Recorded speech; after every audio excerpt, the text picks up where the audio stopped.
का बनाने वाला है, वो कुम्हार, वो परमात्मा एक ही है, वो एक ही मिट्टी से सारे घड़ों को बनाता है। तो अंतर तो नहीं होना चाहिए। और जो अंतर करता है, जो भेदभाव करता है जाति के नाम पर, धर्म के नाम पर, धन के नाम पर, पद प्रतिष्ठा के नाम पर, उससे बड़ा पापी इस संसार में और कोई नहीं, उससे बड़ा पापी इस संसार में और कोई नहीं। तो अंतर नहीं करना है हमें, अंतर नहीं करना है हमें साहिब समझाते हैं। देखिए, जो आज संसार में इस भेदभाव की आग लगी हुई है, इसके बारे में सद्गुरु कबीर साहब हमें समझाते हैं और कहते हैं, काशी काबा एक है, एक ही राम रहीम। साहिब कह रहे हैं, काशी काबा एक है, एक ही राम रहीम, मैदा एक पकवान बहु, बैठ कबीरा जी। साहिब कह रहे हैं कि काशी काबा एक है, भगवान का स्थान, परमात्मा का स्थान, चाहे वो काशी हो चाहे वो काबा है, अगर वहां परमात्मा का दर्शन कर पा रहे हैं तो दोनों एक ही है, एक ही राम रहीम। क्योंकि परमात्मा भी दो नहीं है, राम रहीम दो नहीं, परमात्मा एक ही है, तो उनका स्थान भी एक है। बिल्कुल वैसे ही जैसे मैदा एक पकवान बहु, जैसे मैदे से अनेक प्रकार के पकवान बनते हैं ना, भाई समोसा भी बनता है, मठरी भी बनती है, और क्या बनता है बताइए आप लोग, बालूशाही भी बनता है, अनेक प्रकार की मिठाइयाँ, नमकीन भी और मीठे भी, अनेक प्रकार की मिठाइयाँ मैदे से बनती है, गुजिया भी बनती है, सलोनी भी बनती है, सब चीज मैदे से बनती है। पर जब थाली में सारे पकवान लगकर आते हैं तो बड़े भाव से खाते हैं ना, अंतर तो नहीं करते हैं ना कि हाँ भाई ये अलग है ये अलग है। हमें पता है सब मैदे से बना है और हम बड़े बड़े प्रेम से हम सारे भोजन को जीनते हैं, ग्रहण करते हैं, पाते हैं कि नहीं पाते हैं। तो वैसे ही इस संसार में परमात्मा के नाम चाहे प्रेम में पककर कितने भी रख लिए गए हों, परंतु परमात्मा तो एक ही, और उन एक का ही स्मरण करना है, उन एक ही शरण में जाना है, तो ये जीवन सफल होगा। किसी भी नाम से परमात्मा को पुकारे, परंतु परमात्मा को उन नामों के आधार पर अलग अलग मत माने, क्योंकि परमात्मा एक ही है, एक ही है। परंतु मनुष्य आज संसार में लड़ रहा है, हिंदू मुए राम कहे, मुसलमान खुदाए, कहे कबीर सोई जीवता, जो दुई कदे न जाए। देखिए साहेब क्या कह रहे हैं, आज इस संसार में जो लड़ाई हो रही है हिंदू मुसलमान की जाति के नाम पर, धर्म के नाम पर, साहेब क्या सिखा रहे हैं, हिंदू मुए राम कही, मुसलमान खुदाए, कहे कबीर सोई जीवता, जो दुई कदे न जाए। हिंदू लड़ रहे हैं भगवान राम का नाम ले लेकर, भगवान का नाम ले लेकर, और मुसलमान लड़ रहे हैं खुदा का नाम ले लेकर। परंतु साहेब क्या कह रहे हैं, कहे कबीर सोई जीवता। ये सब तो मरे जा रहे हैं लड़कट कर, हिंदू मरे जा रहे हैं, लड़ रहे हैं परमात्मा के नाम पर, भगवान के नाम पर, और मुसलमान लड़े जा रहे हैं, मरे जा रहे हैं खुदा के नाम पर। कहे कबीर सोई जीवता, जो दुई कदे न जाए। संसार में जिंदा तो वही है जो इन दो के फेर में नहीं पड़ता है। तो नहीं पढ़ना है, क्योंकि मानव जीवन जीवित रहने के लिए, आंखों को खोलकर देखने के लिए, परमात्मा को पाने के लिए मिला है, और परमात्मा तो एक ही है। जिस दिन हम परमात्मा को एक मान लेंगे, किसी भी नाम से पुकारेंगे, सारी लड़ाई, सारा झगड़ा, सारा फसाद, सारे दंगे, सब कुछ समाप्त हो जाएंगे। तो समझें इस बात को, जो साहेब हमें समझाते हैं, क्या दुई दूर करो कोई शोर नहीं, हिंदू तुरुक कोई और नहीं, सब साधु लखो कोई चोर नहीं, सब घट साहिब समाया है। देखिए साहेब हमें क्या सिखा रहे हैं कि दुई दूर करो कोई शोर नहीं, ये दो का शोर, हिंदू मुसलमान अल्लाह भगवान, ये सारा शोर दूर करो, दुई दूर करो कोई शोर नहीं, ये शोर नहीं होना चाहिए इस संसार में। हिंदू तुरुक कोई और नहीं, सब उस परमात्मा की बनाई संरचना है, सभी एक हैं, सब साधु लखो कोई चोर नहीं, और सबके भीतर सद्गुणों को देखो, उस परमात्मा को देखो, अवगुणों को मत देखो। सब घट साहिब समाया है, सबके भीतर वो परमात्मा विद्यमान है। तो जब ज्ञान दृष्टि मिलेगी तब तो दिखेगा ना, जब ज्ञान दृष्टि ही नहीं है तो कैसे देखेंगे परमात्मा। कोई कहे मैं परमात्मा को देखने, मैं अल्लाह को देखने, हिंदू है, मुसलमान है, सिख है, ईसाई है, परमात्मा को पाने के लिए चले भक्ति की राह पर, चले धर्म की राह पर, जब परमात्मा को पा लेंगे और वापस लौटेंगे और उनसे पूछा जाएगा कोई अंतर है, तो वो क्या कहेंगे? कोई अंतर नहीं भाई, कोई अंतर नहीं, वही भगवान है, वही अल्लाह है, वही गॉड है, वही पैगंबर है, सब कुछ वो एक ही है, वो परमात्मा। और अगर वहां से लौट कर कोई ये व्यक्ति कहता है कि नहीं भगवान अलग है, अल्लाह अलग है, पैगंबर अलग है, गॉड अलग है, तो फिर समझ लीजिए वो परमात्मा की राह पे गए ही नहीं, वो कोई और रास्ते से लौटकर चले आए, वो कहीं और रास्ते से घूमकर चले आए, परमात्मा को तो नहीं प्राप्त कर पाए, परमात्मा को पाकर नहीं आए। तो इस बात को समझना है हमें, यही बात हमें साहेब समझा रहे हैं। ता अल्लाह की गति नहीं जानी, गुरु गुड़ दियो मीठा। अरे परमात्मा इस संसार के कण कण में है, प्रत्येक रूप में है, प्रत्येक जीव के भीतर है, परंतु ता अल्लाह की गति नहीं जानी, हम उस परमात्मा को नहीं देख पा रहे। देखेंगे कब? जब गुरु गुड़ दियो मीठा, कहे कबीर मैं पूरा पाया, सब घट साहेब दीठा। साहेब कह रहे हैं कि परमात्मा इस संसार में सर्वत्र कब दिखाई देंगे? जब गुरु गुड़ दियो मीठा, जब गुरु हमें परमात्मा के नाम रूपी, परमात्मा रूपी गुड़ का स्वाद चखाएंगे, तो उस गुड़ को चखने के बाद हमें इस संसार में सर्वत्र परमात्मा ही नजर आएंगे। इस साधारण दृष्टि में जब सद्गुरु अपने ज्ञान का प्रकाश समाहित करेंगे, तो ये ज्ञान दृष्टि में बदल जाएगी, ये साधारण दृष्टि, ये चर्म चक्षु ज्ञान चक्षु में बदल जाएंगे, और फिर इन ज्ञान चक्षु के सहारे हमें इस संसार में सर्वत्र परमात्मा का दीदार होगा। उस परमात्मा को दीदार कर हम भी पूर्ण हो जाएंगे, परमात्मा के हो जाएंगे, उनसे एक मेक हो जाएंगे, ये जीवन बंधन समाप्त हो जाएगा।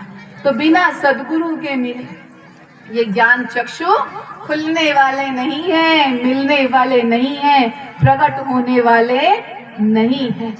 सिर्फ सद्गुरु ही प्राप्त करा सकते हैं, पूर्ण गुरु ही प्राप्त करा सकते हैं। जब तक पूर्ण गुरु की शरण में नहीं जाएंगे, हम भी पूर्ण नहीं हो सकते हैं। जो साहेब कह रहे हैं ना, कहे कबीर मैं पूरा पाया, पूरा होना है, पूर्ण होना है, तो पूर्ण गुरु की शरण में जाना पड़ेगा, उनकी शरण में जाना पड़ेगा जो स्वयं पूर्ण है। सद्गुरु कौन है? सद्गुरु देखिए, गुरु का अर्थ होता है भार, वजन। अब किसका भार, किसका वजन? सद्गुरु अर्थात सत्य का भार, सत्य से जुड़े सद्गुणों का भार। ये दया, क्षमा, प्रेम, सत्य, शील, अहिंसा, करुणा, प्रेम, ये सभी सद्गुण, इनका भार, इनका वजन जिनके भीतर हो, वो सद्गुरु होते हैं। तो कहने का अर्थ जो सद्गुणों से युक्त हो, जिनकी कथनी करनी में एकता हो, जिनके आचरण उच्चारण में समता हो, उन सद्गुरु की शरण में जाने पर यह जीवन कैसे सफल ना होगा? कैसे सफल ना होगा? अवश्य सफल होगा। तो गुरु पूर्ण मिले तो उनका पूर्ण शिष्य बने, पूर्ण शिष्य बने। और कैसे बने? देखिए, समझे इस बात को। 84 लाख योनियों में भटकने के बाद, कुत्ता, बिल्ली, बंदर, चूहा, चींटी, न जाने क्या क्या बनने के बाद ये मानव जीवन मिलता है, बड़े भाग्य से मिलता है। और मानव जीवन मिलने के बाद पूर्ण गुरु का मिलना परम भाग्य है, परम भाग्य है पूर्ण गुरु का मिलना। इस संसार में भटकाने वाले, भरमाने वाले, फुसलाने वाले, बहलाने वाले, अंधकार की अज्ञानता के कूप में गिराने वाले ढोंगी पाखंडी गुरु, आधे अधूरे गुरु बहुत मिलेंगे, परंतु पूर्ण गुरु बड़े भाग्य से मिलते हैं, परम भाग्य से मिलते हैं। और उन पूर्ण गुरु का पूर्ण शिष्य जो बन जाए, तो इससे बड़े भाग्य की बात तो जीवन में कुछ और रही नहीं जाती। तो अपने जीवन को सराहें हम कि 84 लाख योनियों में दुख पाने के बाद, न जाने क्या क्या बनने के बाद, अब हमें मानव जीवन मिला है। और मानव जीवन मिलने के बाद पूर्ण गुरु अर्थात सद्गुरु कबीर साहब, धनी धर्मदास जी साहेब, आमीन माता साहिबा, वंश 42 की ठौर मिली है हमें, पूर्ण गुरु मिले हैं। तो अब बस करना क्या है? अपने भाग्य जगाने हैं। और हमारे भाग्य जगेंगे कैसे? जब उन पूर्ण गुरु के पूर्ण शिष्य बन जाएंगे हम। तो ये अवसर है पूर्ण गुरु का, पूर्ण शिष्य बनने का, अपने जीवन को सफल करने का। आधा अधूरा बनेंगे तो इसी संसार में भटकते रह जाएंगे। तो कैसे बने पूर्ण? उन पूर्ण गुरु का पूर्ण शिष्य कैसे बने? कैसे बन सकते हैं? देखिए, वो सब कुछ देने वाले हैं, वो सब कुछ देने वाले हैं। हम पूर्ण बन सकते हैं कैसे? हम पूर्ण शिष्य इस प्रकार से बन सकते हैं जब हम अपनी श्रद्धा, अपना प्रेम, अपनी भक्ति, अपना विश्वास अपने सद्गुरु के चरणों में अर्पित कर दें।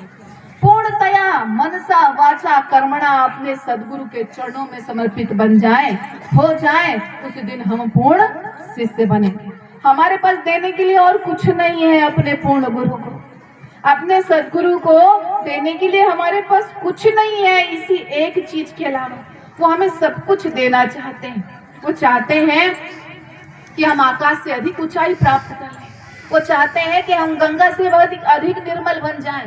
वो चाहते हैं कि हम शहद से भी अधिक मधुकर बन जाएं। वो चाहते हैं कि ये आत्मा परमात्मा से मिलकर जीवन सफल कर ले। और इन सब चीजों के बदले वो सिर्फ हमसे एक ही चीज चाहते हैं। क्या? वही जो हमारे पास उन्हें देने के लिए है। क्या?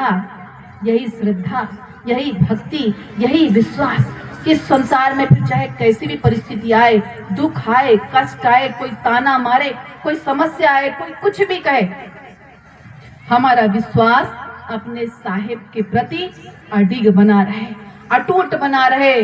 हमारा विश्वास हमारे साहिब से कभी डिगे नहीं, कभी हिले नहीं। बस यही चाहते हैं सद्गुरु हमसे। और अगर हम मनसा वाचा कर्मणा अपने सद्गुरु के पूर्णतया समर्पित हो जाते हैं, अपने जीवन को सद्गुरु के वचन बना लेते हैं, इस प्रकार से समर्पित हो जाते हैं कि हम अपने जीवन को सद्गुरु के वचन बना लेते हैं, उस दिन हम पूर्ण शिष्य बन जाएंगे। और जिस दिन हम पूर्ण शिष्य बन जाएंगे, यह जीवन पूर्णता को प्राप्त करेगा। ये जीवात्मा परमात्मा से मिलकर एक में एक हो जाएगी और ये जीवन सफल हो जाएगा। तो सद्गुरु मिले हैं, पूर्ण गुरु मिले हैं, अब उनका पूर्ण शिष्य बनने की बारी हमारी है। अगर ये मानव जीवन निकल गया तो फिर पछताने के सिवाय कुछ शेष नहीं रह जाएगा। अब जितने दिन जीवन में शेष हैं, उन्हें सद्गुरु के वचन बना ले। बस करना यही है कि अब जितने भी दिन हमारे जीवन में शेष बचे हैं, उन सारे दिनों को, उन सारे क्षणों को अपने सद्गुरु के वचन बना ले, तो यह जीवन सफल हो जाएगा। सर्वत्र परमात्मा का दीदार होगा। सब घट साहेब दीदा। इस संसार में सर्वत्र परमात्मा का दीदार होने लगेगा। सारे भेद, सारे भ्रम, सारे संशय, सारे अंधविश्वास, सारी कुरीतियां, सारे भेदभाव सब नष्ट हो जाएंगे। परमात्मा का दर्शन सर्वत्र होने लगेगा।